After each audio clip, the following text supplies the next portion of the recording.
Hello everyone, welcome to another episode of TCG Talk, back today with another video. And in today's video, I wanted to go over my newest Katsu deck tech and where I'm seeing Katsu go.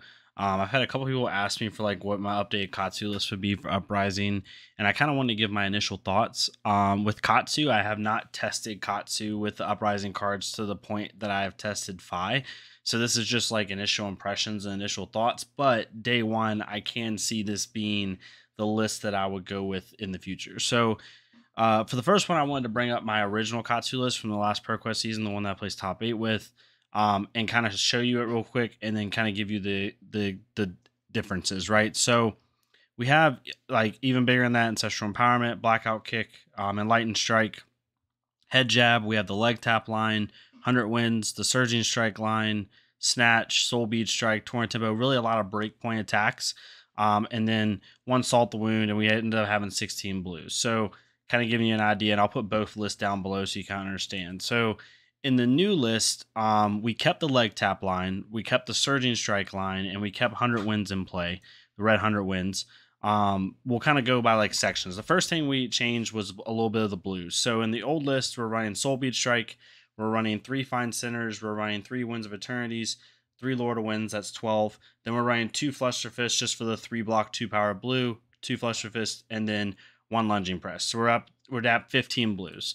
Where we changed this in the new set is still running Soul Bead Strike, still running Fine Centers, still running Royal Winds, still running Winds of Eternity.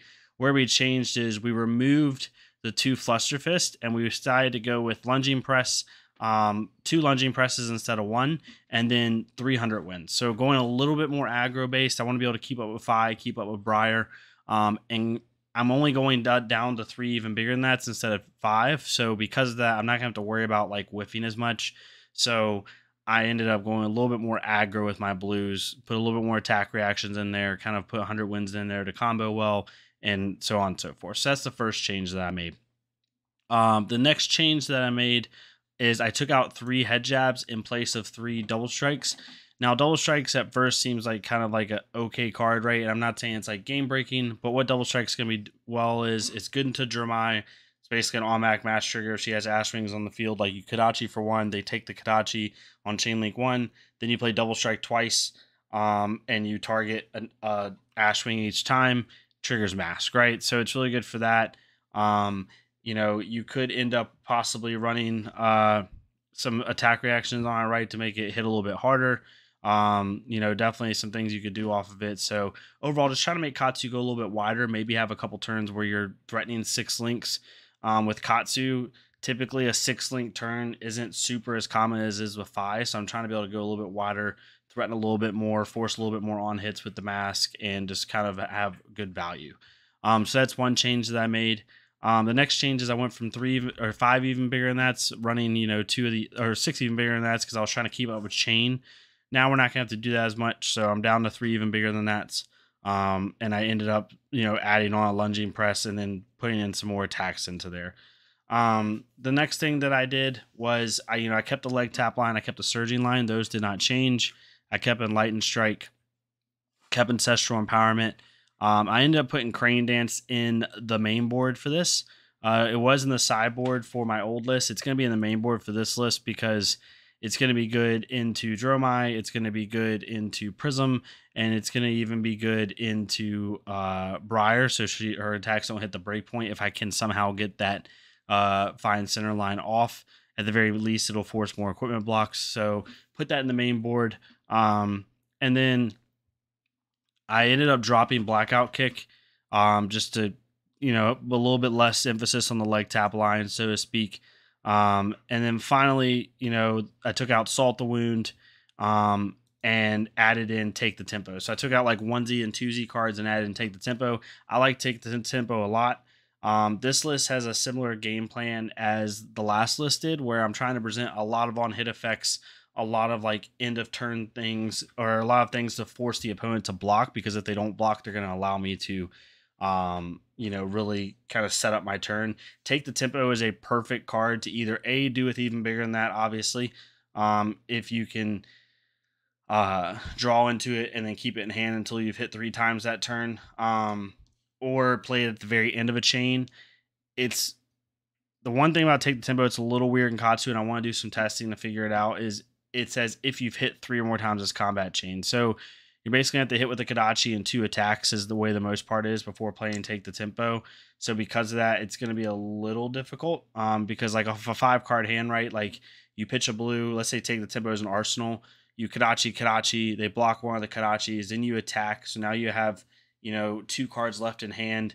Now, basically, after you Kadachi, 2 out of 3 of your cards have to have hit in order to then make Take the Tempo have its effect. So, it's gonna be, I think it's gonna be ideal for like Chain Link 5 or 6, in order to try to get that card banished and then be able to play it. It's similar to like the Break Tide effect. But it's going to force a lot of blocks. It is a 3 block. And at worst, it's a 1 for 5. So it's really good for that. But this will be perfect to be able to play at the very end of a chain and just kind of force more blocks, or, potentially set up a 5-card hand for the next turn. Because what this card allows you to do is if you've dumped your whole hand, you don't have to arsenal this card if you don't want to, right? If you're on like Chain Link 5 or 6 and you play it and you've hit 3 times this turn on hit for its own effect, then it essentially gives you an arsenal while also being able to push 5 more damage. So that's really good. Yeah. So that's the basis of like the main differences in the deck. There's a couple small differences, like in non-attack actions, right? In the old list, we had 6 even bigger than that. We had 1 lunging press making it 7, and then we ended up having 3 razor reflexes making us have 10. And then 3 ancestral powers, ancestral empowerments, giving us 13 cards that are not attacks. In the new list, we have 3, 6, 9, 3, 6, 9, 11 cards that are not attacks, so a little bit more attack focused in the main board. Not a ton different. What the core of this deck is trying to do did not change. You're trying to present very awkward breakpoint attacks late in the chain in order to force on-hit effects that the opponent really doesn't want to prevent. So that's the basis of it. In the sideboard, we took out Command and Conquers and we added in a Race Face. I think it's just going to be more useful for what the meta is going to be. It's going to turn off fuse effects if it hits for Icelander and Lexi.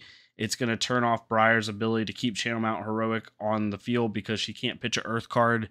It's going to turn off even Oldheim's like Frosty Hammer, and it's going to turn off Prism's ability to give her Illusionist attacks go again because it won't have the Illusionist or Light effects.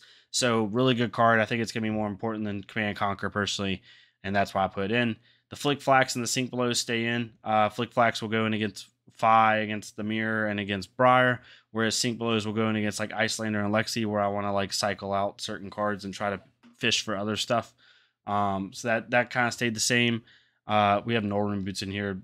We have 2 boots twice, so that's an accident. So this will be Null gloves, not Null boots. We don't need that, do we? But yeah, so we have 3 Null basically 3 AB in the kit for Icelander and Kano. We want, and Tide Flippers being, a good addition to that AB3 and kind of giving us a little bit more help. Now with Katsu, the 2 or less base isn't super impactful.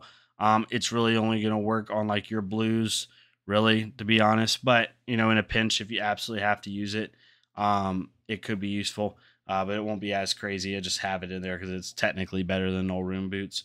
We have Shuko in the side as well. It's mainly going to be used for block. Because its effect's not really going to work with this deck, but it's in there because of the Prism matchup. You now can block 2 Herald of Rare Editions, one with Shuko and then one with Mask if you absolutely need to, if you do not have a defense reaction. So that's really nice. Yeah, just have it in for the block value, really.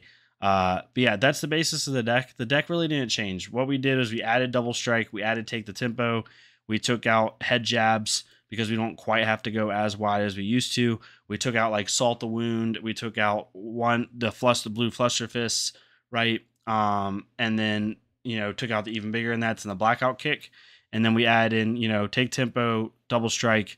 We add in a couple other blues, like another Lunging Press. So just very minute changes because I really think the list works really well. And I think forcing your opponent to interact with you is the name of the game with Katsu still, and I stand by that. I think it's the best way to play Katsu overall.